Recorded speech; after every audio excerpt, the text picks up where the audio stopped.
আসসালামু আলাইকুম। নতুন আরেকটা ভিডিও নিয়ে আজকে আপনাদের সামনে আবার হাজির হলাম। তো আগে একটা বিষয় নিয়ে সরি বলি, যেটা আমার নিজের কাছে মনে হচ্ছে ভিডিওটা ছাড়ার পরে যে আমার এই জায়গায় এই কথাটা বলাটা ভুল ছিল। সেটা হচ্ছে যে আমি গত ভিডিওতে বলছিলাম যে মানে আমি ওই যে একটা কথার ভিতরে একটা টপিক নিয়ে কথা বলছিলাম, যে মেসেজ নিয়ে, যে মেসেজ বলতে আমার কমেন্টগুলো নিয়ে, যে অনেকে যে নেগেটিভ কমেন্টগুলো করে, সেই কমেন্ট অনুসারে আমি বুঝলাম যে আমি তো ডিভোর্সিও না, আনমেরিডও না, তাহলে আমাকে কেন ধান্দাবাজ বলা হবে। তো এটা হচ্ছে আমার নিজের কাছেও খারাপ লাগছে, যে না, আমার মনে হচ্ছে আমার এখানে রং ছিল কথাটায়। কারণ ডিভোর্সি আর যারা আনমেরিড তারা তো ধান্দাবাজ হয় না। তো আমি বুঝাইতে চাইছিলাম ওইখানে যে আপনারা মানে আমি এটাই বুঝাইতে চাইছিলাম যে ডিভোর্সিও না, আমি আনম্যারিডও না, তাহলে কেন আমাকে বিয়ের প্রস্তাব দেওয়া হলো, মানে এই ধরনের আজে বাজে কথা বলা হয়। তো আমি এটা বুঝাইতে চাইছিলাম, বাট আমি এটা পুরোটা ক্লিয়ার করতে পারি নাই কথাটা। তো এই জন্য আজকে আমি আপনাদেরকে বুঝাই বলতেছি যে আমি কিন্তু এখানে ওইটার জন্যই কথাটা বলছিলাম। তো এটা নিয়ে যদি কোনো আপু আমার ভিডিও দেখে থাকেন, কিংবা কেউ যদি মনে কষ্ট পেয়ে থাকেন, আমার যারা অডিয়েন্স আছে, তো তাদের কাছে আমি হাত জোর করে অনুরোধ করতেছি যে আমার এই কথাটা ভুল ছিল। আমার নিজের কাছে মনে হয়েছে যে আমার এখানে এই কথাটা বলা ভুল ছিল, যে আমি ডিভোর্সিও না, আমি আনম্যারিডও না। তো আমার আমার মনে হচ্ছে ওখানে আমার এক্সপ্লেন করা উচিত ছিল, বাট আমি কথাটা এক্সপ্লেন করতে পারিনি। রাগ উঠে গেছিলো অনেক বেশি, যে এরকম একটা কমেন্ট করছে, রাগ হয়ে গেছিলাম, যার কারণে দেখা গেছে কথাটা আমি এক্সপ্লেন না করে ভুলে গেছি।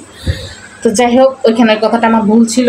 অবশ্যই আপনারা নিজ নিজ গুণে আমাকে মাফ করে দিবেন ওই কথাটার জন্য।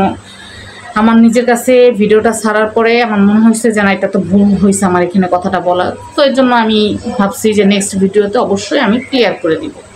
তো যারা আমার প্রতিদিন ভিডিওগুলো দেখেন তাদেরকে অসংখ্য ধন্যবাদ, আর আমার এই কথাটার জন্য অবশ্যই আমাকে ক্ষমা করে দিবেন। তো আজকে কয়েকদিন যাবত প্রচুর পরিমাণ গরম পড়তেছে, অনেক 40 ডিগ্রির উপরে উঠে গেছে তাপমাত্রা। তো যাই হোক, কোনো কন্ট্রোভার্সির ভিডিও আজকে করব না। প্রচণ্ড পরিমাণে গরম পড়তেছে। আল্লাহ আমাদের সবাইকে হেফাজত করুক, আল্লাহ আমাদের সবাইকে নিরাপদে রাখুক। সবাই যার যার অবস্থান থেকে যতটুকু সম্ভব ঘরে থাকার চেষ্টা করবেন, বেশি বেশি করে পানি পান করবেন, তরল জাতীয় খাবার খাবেন, যেন শরীরে মানে যে ঘামটা, যে তরলটা বের হয়ে যায়, সেটা যেন আবার ঘাটতি হয়ে যায়, সেই জন্য। আর বাচ্চাদেরকে অবশ্যই করা মানে খুব ভালোভাবে কেয়ার করবেন, কারণ বাচ্চা কাচ্চার বিষয়গুলো খুব সেন্সিটিভ হয়। তাই জন্য অবশ্যই বাচ্চাদের প্রতি যত্নশীল হবেন, বাচ্চাদেরকে খুব বেশি করে পানি খাওয়াবেন। বিশেষ করে ড্রিঙ্কস জাতীয় খাবারগুলো এগুলো বাচ্চাদেরকে দিবেন না। লেবুর শরবত, তারপরে এমনি পানি, নর্মাল পানি, বিশুদ্ধ পানি, এগুলোই যথেষ্ট আমার কাছে। যেটা স্লাইন খাওয়ানো যাইতে পারে, বাট সফট ড্রিঙ্কস, জুস যেগুলো আমরা বাচ্চাদেরকে খুব বেশি করে দিয়ে থাকি, এগুলো দেওয়ার কোনো প্রয়োজন নাই। কারণ এগুলো দেখা যায় যে এগুলোর ভিতরে টেস্টিং সল্ট থাকে, বাচ্চাদের মুখের স্বাদ, খাবারের যে একটা রুচি, ওটা নষ্ট করে ফেলে। তো দয়া করে অবশ্যই গরমের ভিতরে এই কাজগুলো বাচ্চাদের সাথে করবেন না। আর যেহেতু এখন প্রচুর পরিমাণে হিট স্ট্রোক মানে বের হয়েছে, প্রচুর পরিমাণে মানুষ হিট স্ট্রোক করতেছে গরমের ভিতরে।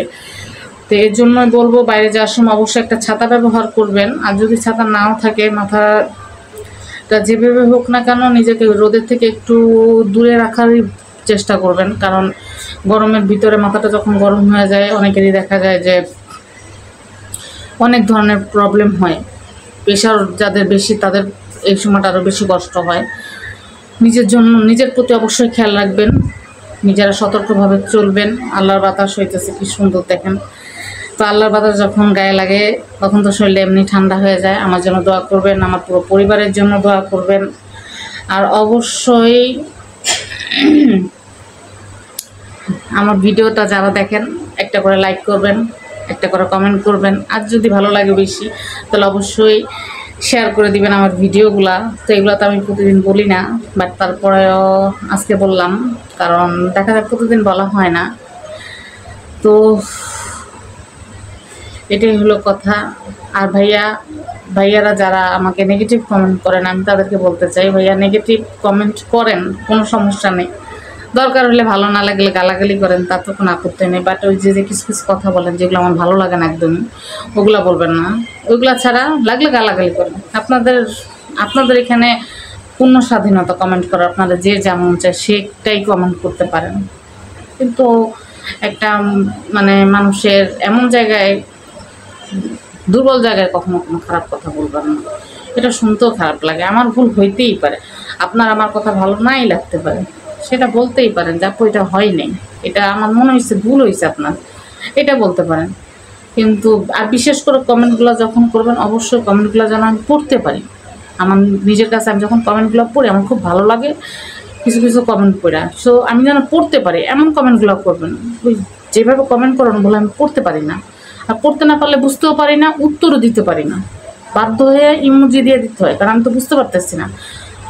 তো কমেন্ট করলে অবশ্যই বোঝার মতো করে কমেন্ট করবেন, সেটা গালি দেন, বকা দেন, যেটা মন চায় সেটা করেন, কিন্তু আমি যেন অ্যাটলিস্ট বুঝতে পারি কমেন্টগুলো, যে কমেন্টগুলো কী করতেছেন।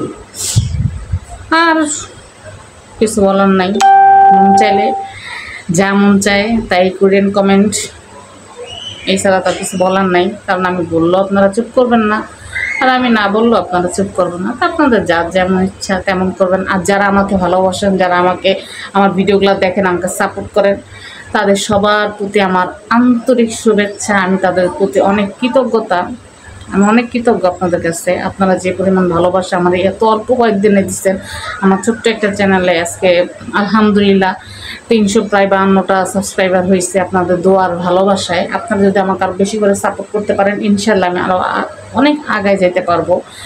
হ্যাঁ, অবশ্যই আমরা একজন আরেকজনের দ্বারাই যে কোনো জায়গায়, যে কোনো একটা প্ল্যাটফর্মে আমরা আগে যেতে পারি, একা একা কখনো কিছু পারা যায় না। আপনারা আমাকে সাহায্য করবেন, আপনারা আমাকে বলবেন, আমি ইনশাল্লাহ আপনাদেরকে